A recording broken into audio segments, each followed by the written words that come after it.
Here's what's cooking on today's Sports Stove podcast. We've got NFL thoughts or news. Baker Mayfield, Jimmy G looking for new homes. We're going to talk about second-year breakout quarterbacks and the Jaguars maybe getting a little too cute with their first-round draft pick. We'll talk NBA Finals and Major League Baseball news as well. That's what's cooking on today's Sports Stove podcast. From Belly Up Sports and the Belly Up Podcast Network, you're listening to the Sports Stove podcast with your host, Vince Stover. Hey, good looking, what you got cooking? How's about cooking something up with me?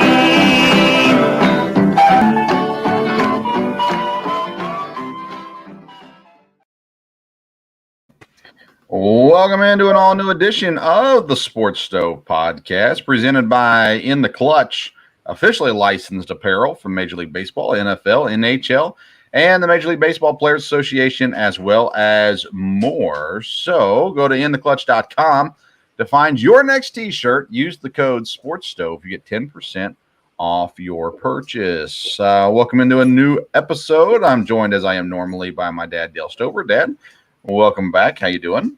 Hey, thank you. Doing good. Looking forward to the show tonight. It's a hot one out there, Dad. Yes. My goodness. Today, actually, I didn't think today was as bad as yesterday. The temperature was higher. Humidity was down a little bit, at least here in Kentucky. But this hot weather is a good reminder that we are right around the corner from NFL football, college football, and other things as well, for sure going on there. Some news broke today, Dad. Richmond, Kentucky, which is down here where I am. Their very own UFC fighter, Harry Hunsucker, announces that he has signed a bout agreement for UFC 278 on August the 20th. The main event will be pay-per-view Usman versus Edwards. The opponent for Harry Hunsucker will be announced soon. So congratulations to Harry the Hurricane Hunsucker. He's been on the show a couple times and has his this will be his third UFC fight scheduled for August 20th. So congratulations to him. All right. So, and as I'm doing this, I got a breaking text message about a house I'm trying to buy. Okay, Dad, let's get into the sports talk. NFL talk, Baker Mayfield, he's been, we've talked about him a lot here recently. Jimmy Garoppolo, another quarterback that is currently under contract somewhere but doesn't have a team to go to. So at the end of the day, we've got to figure out what's going to happen. And we've kind of guessed about which teams would be the best fits and things like that. But this Baker Mayfield to Carolina thing has not gone away yet. There's been talk about both Baker and Jimmy G getting a release.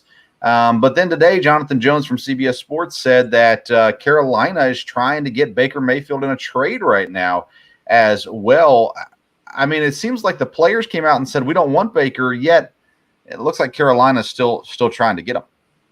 Yes. Well, I mean, we've talked about Carolina. I think it would be a fit. It would be a good spot for him. They need a quarterback. There's some other weapons there.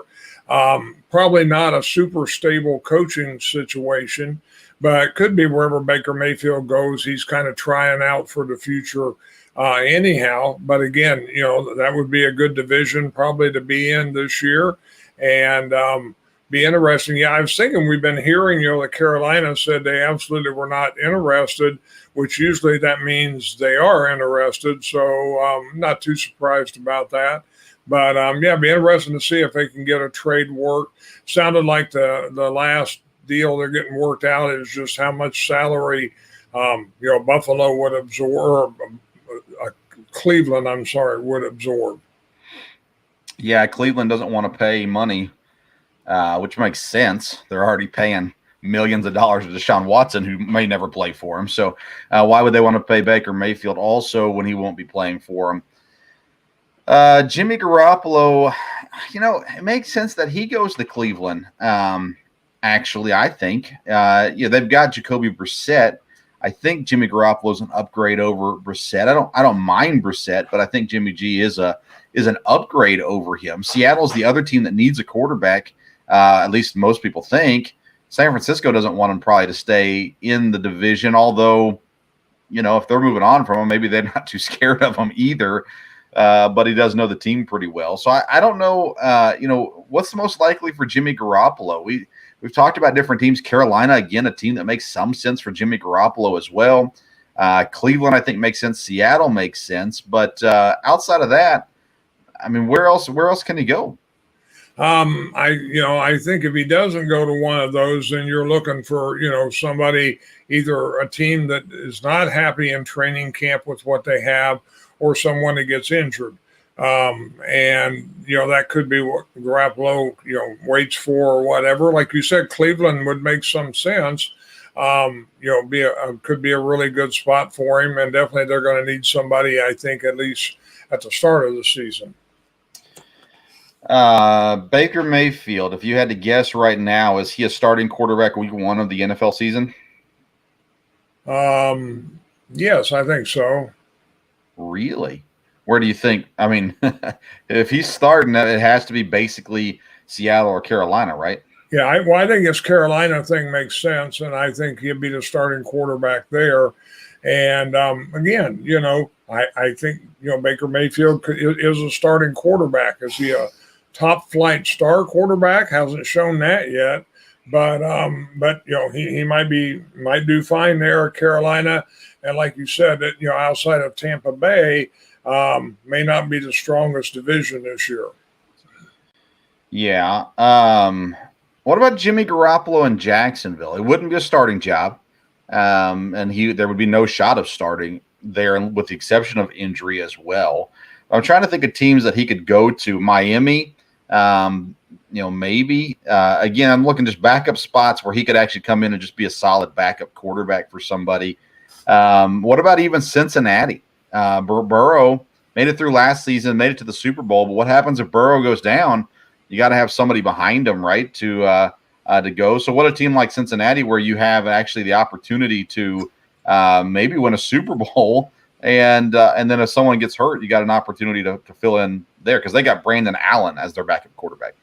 Yeah, I think in a spot like that, it'll make more sense for Garoppolo if there's an injury that happens. Bringing him in as a backup, now that'd be fine with Joe Burrow, if he wanted to do that. But I think you're going to need to bring him in with a quarterback where there's no question who the starting quarterback is, because Garoppolo has been a starting quarterback, and I don't know that anybody wants to bring in, a quarterback for competition.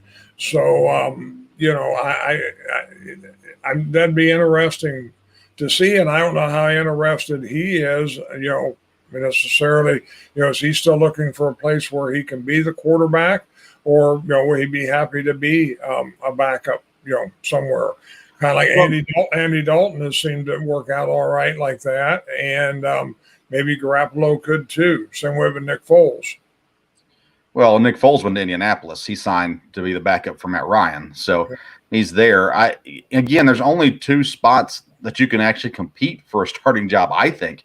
I think the Texans are set with what they're doing with Davis Mills. I think everybody else is set with what they have. And so really you're looking at a backup job. And where do you want to back up at? Somewhere that you probably think you can win a Super Bowl, have a chance to. So you got teams like Cincinnati. Tennessee would be another team that you could look at as well. Miami would be a team you could look at. The Jets are not a Super Bowl team. But again, the Jets and the Jaguars, situations where you can go and back up a kid and kind of transition your career to being that role if you're willing to do so. I just don't know. He's going to get cut. He's not. If he doesn't get traded, he's getting cut. He won't be on San Francisco's roster come preseason. He won't be there anymore, one way or the other. So he's going to have to decide kind of what he's going to be okay with. And if he's looking to compete for a starting job, there's only, I think, 2 legitimate possibilities, unless someone has a freak accident before they report to camp again. But if you say, well, Garoppolo should wait till injury, well, how long is that going to be? We don't know as well.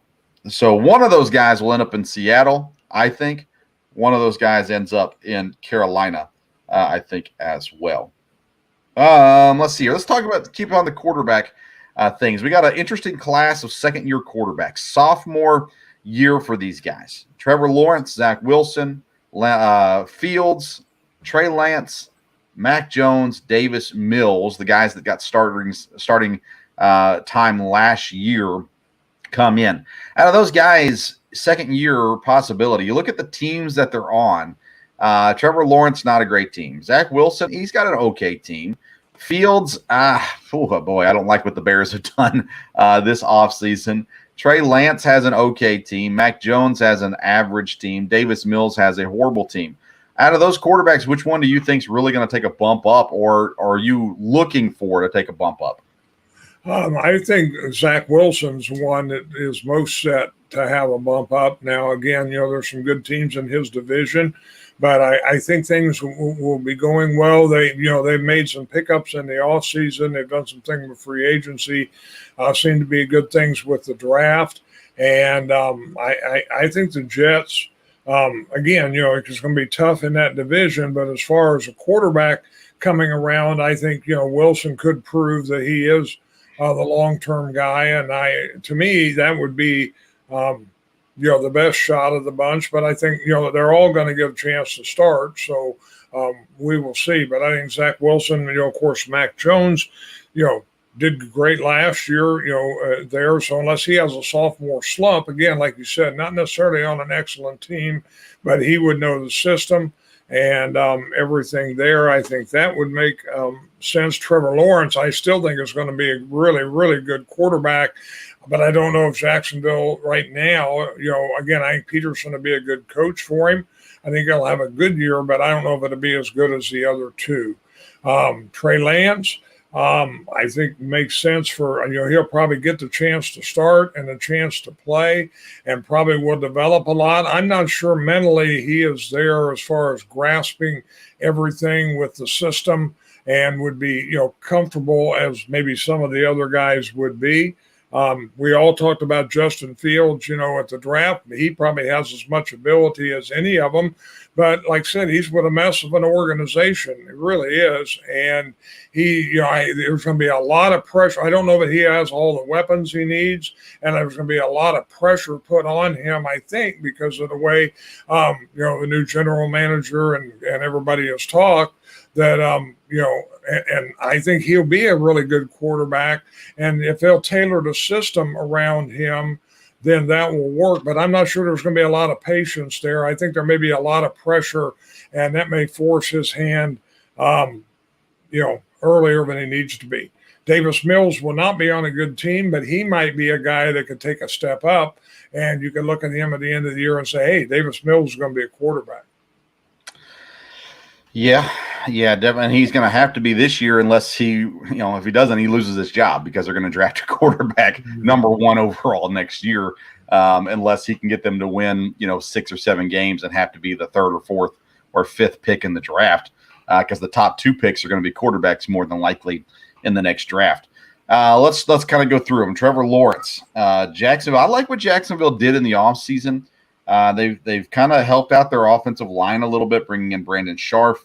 They re-signed Cam Robinson. They bring in weapons, Evan Ingram at tight end, Christian Kirk at wide receiver. Zay Jones comes in from Las Vegas as well. They don't have a traditional number 1 wide receiver, but I really like the group that they have at wide receiver. Defensively, they go out and draft 3 guys. Devin Lloyd, Trevon Walker went first, and Chad Muma there in the first 3 rounds. We'll get to Trevon Walker here in a second, but they made some necessary changes, I think, and I think that Jacksonville could step up, not playoff team step up, but that division is pretty weak overall, and it's actually available for the taking. Indianapolis would still be the team I'd take first. Tennessee is still going to be up there as well, but neither of those teams are great teams, I don't think, at least. And so there's actually a little room to wiggle there for Jacksonville where they could have a decent year and pull out 6, 7, 8 wins here in year 2 of Trevor Lawrence. And I expect him to make a big step up from last year and start to show what he could be coming down the line. New York Jets, they as well, I love what they've done in the draft recently. They get Garrett Wilson at Ohio State. Last year they got Elijah Moore. Their offensive line is pretty well set, pretty solid guys. Don't love their tight ends. CJ Uzoma comes over from Cincinnati. but it is what it is. So Zach Wilson has some weapons now and an opportunity to do something. And they've got a really good defense as well. They should have a really good defense there in New York. So some of the pressure should be off of him because the defense should set them up for at least a little bit of success. I already said Justin Fields, as much as I like him, I don't think the Bears are setting him up for success at all. Trey Lance is an interesting one. He had a whole year to sit. He played sparingly in year one, had a whole year to sit. Looks like they've got everybody back. And so there's an opportunity there. He's got some dynamic offensive talent around him too, led by George Kittle. They got a good running game. Deebo Samuel supposedly is going to be there and play and all that kind of stuff as well. So there's potential. Mac Jones and the Patriots, that division's getting tougher and tougher. They go out and get Devontae Parker this year, which should help a little bit Mac Jones. And they've got two tight ends who underperformed last year, but should be really good. So Mac Jones could take a step forward as well. And then Davis Mills, you kind of already talked about him. I think Davis Mills could have a good year. At the moment, he still has Brandon Cooks on the roster. They drafted John Mechie as well. So they've got some talent there. I don't love their tight ends. They don't have anybody you probably ever heard of at tight end, at least not recently. And the defense is lackluster as well. So Houston's going to be bad, but that means you're going to throw the ball a lot. So statistically, Davis Mills could have a really good year as well. But if I'm looking for big jumps, Dad, I'm looking at Trevor Lawrence and Zach Wilson, picks 1 and 2 last year. And for no other reason, they've got a year under their belts. They played for a year, even though there were injury issues there as well. I expect both of them to make big steps up. I expect New York to be fighting for the playoffs.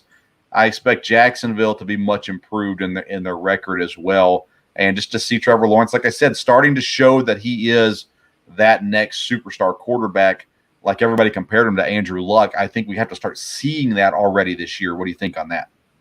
Yeah, I mean, I think Trevor Lawrence, I think he's going to be a really, really good quarterback and could end up being one of the elite ones. Again, he's got a new coaching staff and everything, so we'll just see how it goes, but they should know how to handle him. And, I think he could be a lot better. And like you said, he is in, a weaker division there.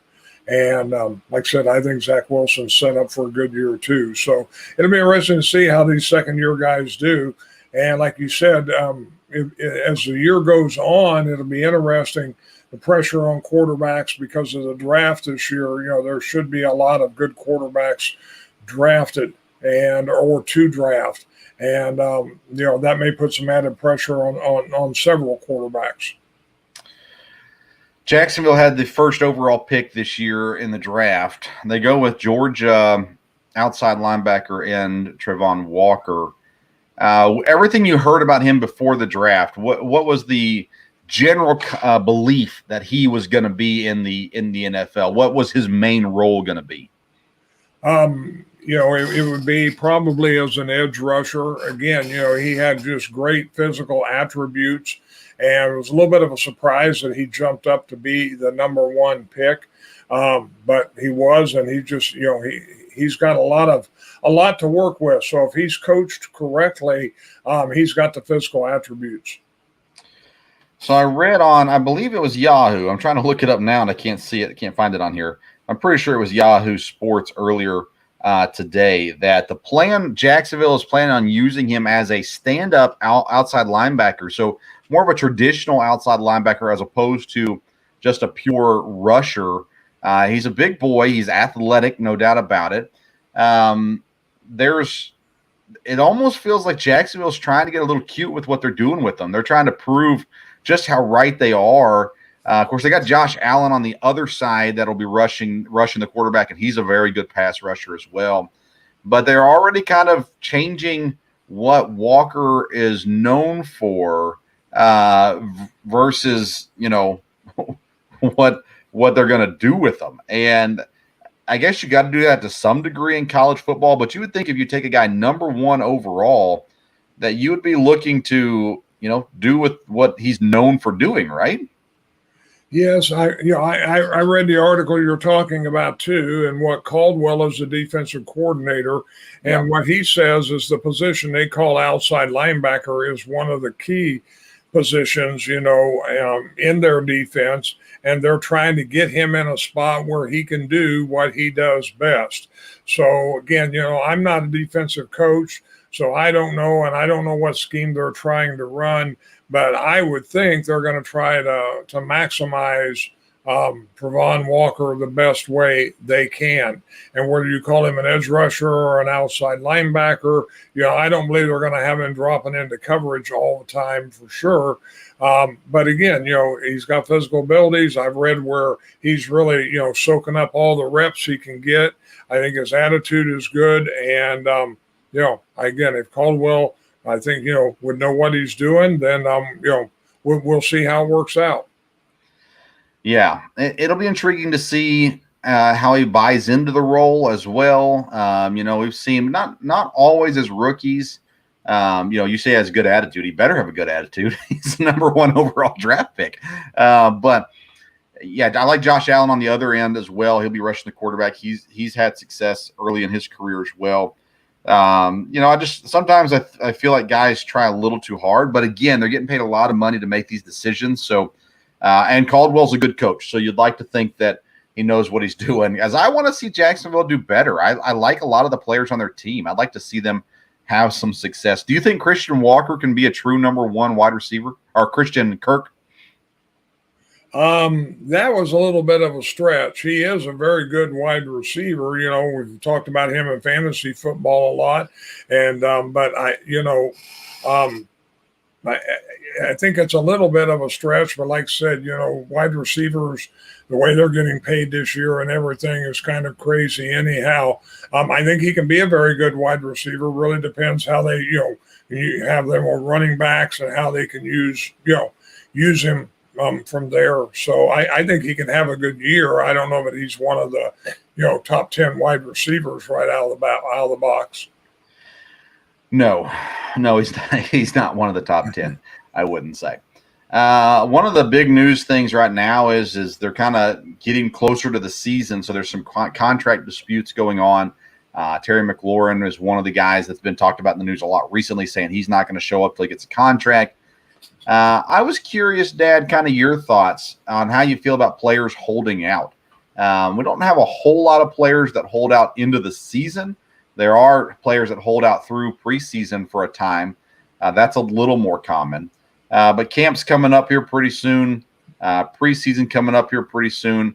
What's your general philosophy, or have you ever changed your thoughts on guys holding out versus guys showing up to play when they're under contract? Well, I think in training camp, if they're under contract, then they need to show up. And I think you hurt your team when they don't show up for training camp, because the way the league is structured now, it's really structured differently. And they don't have as many practices. They don't have as many padded practices. They don't have as many preseason games. And a lot of times the main starters don't play preseason games anymore. So it's really changed. But I think a guy holding out will probably hurts the other teammates more. As far as, the OTAs, at first I thought, everybody ought to always be involved in all those. But teams have really changed. They know that's not going to happen. It is optional. And so I think teams have changed. This gives them a real good chance to work with the rookies, with the undrafted free agents, with the second, third string players, gives them a chance to show a little more what they have, and to get those people all on page. So when training camp comes, because training camp, like I said, it is not as involved as it used to be. And so I think the idea that you can have the team all ready to hit the ground running first day of training camp, that's what the OTAs really help with and really work for. Mini camp, gives everybody a chance to see everybody a couple days. But it's changed so much. A few years ago, football was really all year long. The OTAs, everybody came to that. Everybody kind of had to, even though it was optional. And, they worked with them more, but that's changed now. And players have done all right without being there in the OTAs and things like that. Of course, a lot of players work out, keep in shape on their own. So I've definitely changed a little bit on the OTA part of it. As far as when you get to training camp, again, there's not as much time. So I think it's important to have everyone there. As far as people holding out, again, I mean, there's so much money involved now and everything. You would think for the most part, everybody can get that worked out. And, hopefully there won't be a lot of long holdouts, but I do think it probably hurts the team. Yeah, it seems to me like the teammates are usually okay with it. So from my opinion has changed on this to a little bit more accepting it. Maybe it's just because it's the way it is now versus right or wrong. But it seems like in most cases, the teammates are fine with it. They understand the situation because we've seen a lot of guys get injured and, just by running. Like making a cut or running a route, and all of a sudden their ACL blows. I mean, Odell Beckham did it in the Super Bowl. So, I mean, there's always that chance for injury, and then that hurts your contract situation. So I don't blame them. I don't love it, but I don't also hate it at the same time. I feel like I've loosened a lot on my stance on kind of how that lines up, at least at the moment where those things are. Biggest NFL news of the day, Dad. The NFL has a new pizza sponsor. The official pizza of the NFL is Little Caesars Pizza. Pizza Hut, I saw this on Twitter. This is not original. They had their motto of "No one out pizzas the Hut." Well, they've been out pizzaed by Little Caesars as they take over the NFL exclusive rights there from the pizza companies. And so congratulations to Little Caesars. Now, I personally am a Mad Mushroom guy. I like Mad Mushroom Pizza. Huge fan of Mad Mushroom Pizza, and they are locally here, and so I do not choose Little Caesars over Mad Mushroom if my sponsors are listening. But I do like Little Caesars Pizza as well, and this is interesting because when I was a kid, we got Little Caesars a lot, and then it kind of faded away for a while, and then all of a sudden it came roaring back. When I was in college, it was a big deal. So, and now they're the official pizza of the NFL. Didn't see that one coming, Dad. No, you never know, but I'm sure there's a lot of battle for those kind of things, and it'll fit real well with Little Caesars, no doubt about that. You're hot and ready and getting ready for the football game and everything from there. Of course, they do delivery, and they've changed a little bit, besides just traditional pepperoni pizza. But that'd be very interesting, and I'm sure a lot of money's gone into it, and hopefully a lot of creativity. Be some real neat Little Caesars commercials we can look forward to. Be interesting to see who their spokesman might be or what players they might connect with there. Yeah. The other thing is, I love Little Caesars. If I had to rank pizza, it'd be number 1 Mad Mushroom, number 2 Little Caesars. I'd take it over the other, traditional brands, the Papa John's, the Pizza Huts. I think Domino's is disgusting. So I think it's pretty neat to see it, and it'll be fun. You're right, to see the creativity that comes along with it as well. Let's see here. Any other NFL news you want to hit on before we move on? No, like I said, it's going to be kind of a dead period here after this week for a little while. But like I said, there'll be, I'm sure there'll be plenty of Deshaun Watson news. And like I said, these two quarterbacks moving around. And, it's about 6 weeks. So it'll more long, talk toward training camp will be there. But this is a time when, players, like you said, how many players will get in trouble? Hopefully people will not. But that's always something. I heard it today on the Packers. They talked about, Mike Sherman said, that he was always terrified this time of year, not knowing what was going to happen those 5 or 6 weeks. But I think, teams have done the best they can to prepare the players. Hope the players will, focus on their job. They have a very good job, and they'll focus on that. And, keep that in mind there. One of the things that people focus on are websites. Let me tell you about Elementor. Get Elementor. It's the ultimate WordPress website builder with live drag and drop editor. You can build and customize every part of your website with zero coding required. Elementor is your all-inclusive solution for your website. Create, manage, and host your website through Elementor. use the Sports Stove exclusive link in the episode notes on YouTube or on any podcast platform to find out more information about how Elementor can help your website improve. All right, let's move on to the NBA. Your Boston Celtics are on the verge of elimination. Are you scared? No, we're coming home. We haven't played well the last two games, so and they've played well, all the last part of the season here. So I think they can play well, win this one at home, and then get to the seventh game. And I still think it can be Boston in 7. Boston is the favorite Thursday night, 4-point favorites over Golden State in Boston. I don't know, Dad. It seems like the Warriors have kind of found their groove. And I think maybe they finish it off in Boston. I think about it. I think it's always better for a team to win at home when they clinch and win the championship and celebrate at home, especially when you're talking about opposite sides of the country. But I think Golden State comes in with the understanding, hey, we cannot let this drag out. We need to finish it off. I think Golden State takes it in game number 6 over Boston. But we will see. It's been an interesting back and forth so far for these two teams. Let's get into some Major League Baseball talk. Lots of injuries. Walker Buehler out for 6 to 8 weeks. Ozzie Albies breaks his foot, I think, swinging the bat at a ball or something like that. And then Steven Strasburg came back from injury, 1 start, and now he's back on the IL. We're kind of in that spot in the season, Dad, where it's just like a ton of injuries. Guys that seem like we're starting to come back off the injury list, but it seems like just as fast new guys are going on the list. Yeah, it really does from there. And, there's been a lot of that, a lot of injuries. And, people who've tried to come back and maybe come back too quick. Bryant was that way for Colorado, had back injury, came back and was just a game or two and then went back on the injured list. I've seen, again, following this with fantasy baseball, it seems like teams are being more and more cautious now about not bringing people back too quick. I know the Reds took a long time to bring India back, but he's back now. But so teams aren't pushing it there.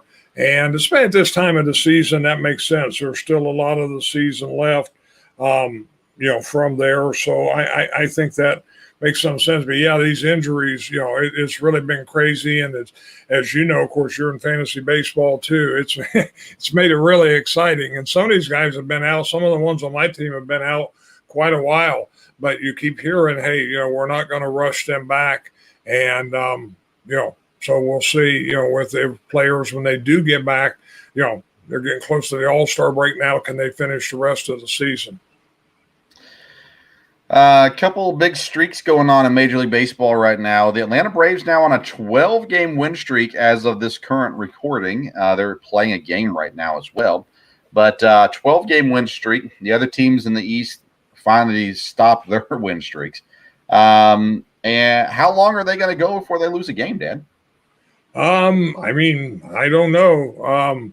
Was it last year when or was it the Braves that had like a 15-game winning streak or something when they started to come back there? But I don't know. I don't think, they'll just keep winning. But it's interesting because the Mets are still, doing well too. But that division definitely has took on a totally different look, with Philadelphia and with Atlanta. And I think from a baseball fan standpoint, it'd be good to have, good battles in all the divisions. Coming down to the end there, even, fighting for the last week or so for playoff spots, which usually isn't necessarily the case. So, but yeah, Braves have been hot. Again, I've got some guys on my fantasy team, so I'm all for that. I got lucky and got the good pitcher early on with a little inside information, and he's done well for me. Atlanta played the Diamondbacks, the Rockies, the Athletics, the Pirates, currently playing the Nationals. Next, they get the Cubs. So that explains a little bit of the win streak there. But then after the Cubs, they get San Francisco and the Dodgers. So assume that the winning streak will end at some point, if not before, during that West journey there against the teams West. The other team, let's see, there's another team that's still on a winning streak, and it was San Francisco. 4-game win streak right now for San Francisco. They're 3 games back. The Dodgers and the Padres, both 3 games up on San Francisco right now. So, again, I know we've talked about this before, but it seems like that that's a three-headed race, a 3-horse race there in the NL West. And anytime one starts to slide, it seems like they always kind of catch back up. And that's what San Francisco is doing right now. Yes, it is. And I think that's going to be a good division. Like I said, I think there's a very good chance that both the wild cards will come out of there and should come out of there again. The Giants continuing to play very good baseball. And again, it's like last year, they rotate just so many different guys that hit home runs and drive-in runs. They don't have some of the star power that some teams have, but they seem to play well together. I think they're well managed from there. We've talked about the American League East too, and the Yankees, of course, seem to really, have a hold there, but that could be a very interesting division. I was looking at it, today, getting ready for the podcast, and what the Red Sox are over 500 now. So, again, I don't know what they're going to challenge, but you got 4 teams over 500 in that division. Toronto is definitely good, and I think they can, be a factor. And Tampa Bay, a good team too. So that could be a very interesting division to watch. The Twins, the Twins have just stayed right there. They've stayed good. They've got some good players. And, be interesting. Like I said, Houston's probably got in real good shape out west. But like you've said also, the Rangers, are definitely improved. Yeah, the Rangers. Well, let me get the Red Sox first. They're 4th in the division. They're 6th in the American League.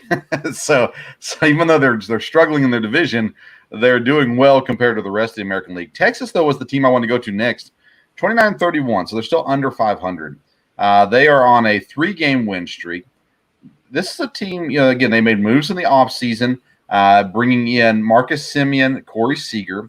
Their rookie of the year last year, Garcia, is playing fairly well also. They're kind of going back and forth between different catchers at the moment.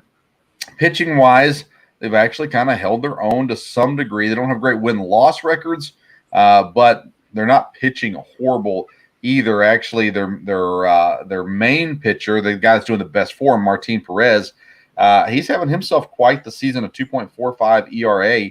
4-1, I believe, is his record. Now I say that, and I think I'm probably wrong on that. But I just had it. Now I can't find it. 4-2. 4-2 is his record as well. This Texas team, they got a long way to go to be playoff eligible, but it seems like they're making the movement up at least versus declining like some of these other teams. Yes, yeah, I think Texas, like I said, it'd be interesting. We're not, I guess, too far from the All-Star break, and be interesting to see the second half of the season. Should be good. Speaking of All-Star break coming around this time, when we start talking about trades, Joey Votto, he plays for the Cincinnati Reds, which is just down the road from you. Is he going to get traded here this year? I mean, Cincinnati stinks. So do they hold on to him because he's been there forever? Or does he go to a team where he can go just be a designated hitter somewhere and help a team out? Because he's actually been hitting pretty solid here recently. Yes, that's an interesting question. The Reds, Votto, is the one name, that's been here and been doing so well for so long.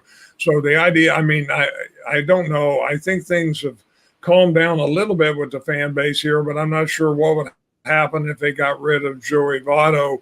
I don't know how that would necessarily benefit them. It might benefit him, but he's the real mainstay here with the Reds at this point. I don't know. I don't know if they trade him or not. And again, the question is, are the Reds going to do anything to really help themselves, next year or heading in the right direction? And there's probably still a lot of question about that. Yeah, I don't know what he does to help them in the future either, though. I mean, if he's there, if you're gonna rebuild, you got to rebuild, and I think you got to get rid of him. You're not going to get much back for him, but you can get a prospect, and you never know with a prospect. You never know what you're going to get. So it'll be interesting to see what they decide to do with them. All right, Dad, any other topics you want to discuss before we go? No, like I said, I think we covered a lot of stuff there, and I think we're in good shape. Like I said, hopefully my Celtics will hang in there and get to Game 7 and win that one and make me look good. We got the hockey playoffs starting on Wednesday night. Could be a really, really good Stanley Cup Finals, and be interesting there. Yeah, we had a listener not happy with our NHL talk last episode. Very frustrated with us for not knowing names of people. Or she apparently has not watched our show. We are not an NHL show. But he was not pleased. So, Jason, if you're watching again today and you made it all the way to the end, thanks for sticking around with us nonetheless from there. Well, if you don't like the content, don't listen. It's okay. We can do without you. But we do appreciate people listening, and thank you for your support, for sticking with us, even if you don't like everything that we talk about. A couple of ways that we can help you out. Number one, go to intheclutch.com. Get yourself a T-shirt. They got a lot of neat T-shirts there. If you use the code SPORTSSTOVE at checkout, you get 10% off your purchase. Don't forget about the exclusive Sports Stove link for Elementor. If you have a website or want a website, you need to check them out. They do a lot of great stuff. They make it very, very simple to have a professional-looking website. Everybody looks at your website. If it doesn't look great, Elementor can help you with that as well. Follow us on Twitter and Instagram at SportsStove. We will not have a new episode coming out Wednesday night, Thursday morning. We will be back again, though, Sunday night for another live episode, and the audio will be available on Monday morning as well. All righty. Thank you so much for tuning in to today's Sports Stove podcast. Until next time, we'll see you around the Sports Stove.